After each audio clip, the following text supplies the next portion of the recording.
वसुधा के बाबा सानी दे दिया है वसुधा को ही जहर खाने के बाद वसुधा हो गई है यहाँ पर बेहोश। अब यहाँ पर वसुधा को लेकर हॉस्पिटल जाने वाले हैं देव और अविनाश। आपको बता दें कि देव को सावित्री बुआ बता देती हैं कि इस चीज की सच्चाई जानने के बाद तुम्हारी और वसुधा की उसके बाबा सानी यानी कि हनुमंत भाई सानी उसे जहर दे दिया है। अब भाई जब तक वहां पर देव पहुंचता है तब तक वसुधा वो जहर खाकर गिर चुकी होती है और वसुधा को उठाकर अपनी गोद में दौड़ता है यहाँ पर हॉस्पिटल के लिए देव। अब आप देखने वाले कि हनुमंत जो है वो रोते रोते बैठ जाता है और कहता है कि मेरी बेटी ने इतनी बड़ी गलती की थी। मैं देवी हुकुम के सामने अपनी नाक नहीं कटवाना चाहता था और ना ही मैं उनकी इज्जत को उछालना चाहता था कि देवी हुकुम के बेटे ने एक नौकरानी के साथ यहाँ पर प्यार का प्रसंग किया। अब भाई देव के साथ यहाँ पर वसुधा हॉस्पिटल जाती है। अब देव यहाँ पर वसुधा को लेकर हॉस्पिटल जब पहुंचता है तो वो बेहोश हो चुकी होती है।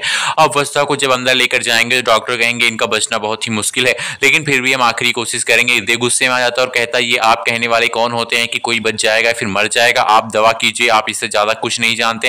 मेरी वसुधा को कुछ नहीं होने देंगे उसकी माता रानी। अब आप देखने वाले हैं कि भाई यहाँ पर देव जाने वाला है यहाँ पर तांडव करने के लिए। जी हाँ, क्योंकि देव को वसुधा की जान हर हालत में बचानी है।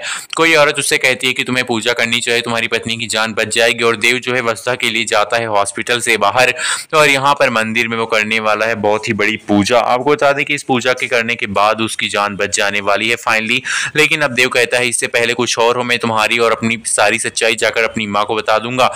और वसुधा उसे रोकती भी नहीं और यहाँ पर अब फाइनली देव यहाँ पर जाएगा अपनी मासा के पास और जाकर सारी सच्चाई बयां कर देगा और कह देगा कि ये सब किसी और के कारण नहीं बल्कि मेरे कारण हो रहा है। मैंने वसुधा से प्यार किया है और मैं वसुधा से ही शादी करूंगा। मासा ये सुनकर हैरान हो जाती है। चंद्रिका सिंह चौहान और उनके पैरों तले जमीन खिसक जाती है।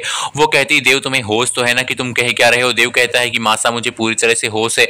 मैं इन बातों को छुपा कर इतने दिन से रखा हुआ था, लेकिन मैं अब इस सच्चाई को छिपा नहीं सकता हूँ। इससे पहले कि कोई और बड़ी अनहोनी हो जाए और कोई बड़ी दुर्घटना या फिर घटना हो, मैं इस सच्चाई को आपके सामने रखना चाहता हूं और मैं वसुधा से प्यार करता हूं, मैं उससे ही शादी करना चाहता हूं। ये सुनकर चंद्रिका सिंह चौहान हैरान हो जाती है। सारिका तो बीच में मसाला डालती है और कहती है कि वाह, अब इस घर का बड़ा बेटा इस नौकरानी के साथ शादी करेगा, इसके साथ प्यार करने लगा, ये तो बहुत ही बड़ा न्याय हुआ।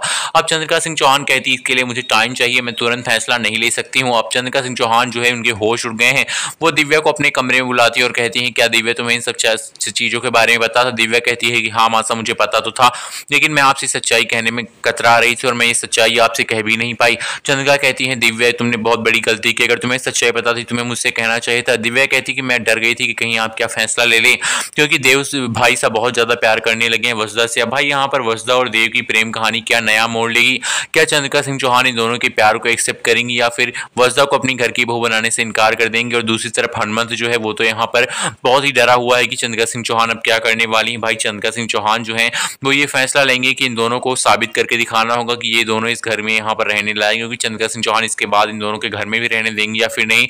और वसुधा को साबित करना पड़ेगा, परीक्षा देनी पड़ेगी कि वो इस घर की बहू बनने के लायक भी है या फिर नहीं है, क्योंकि चंद्रिका सिंह चौहान इतनी आसानी से शादी करने के लिए देव और वसुधा की मानेंगे नहीं। वीडियो को लाइक करना बिल्कुल भी ना भूलें।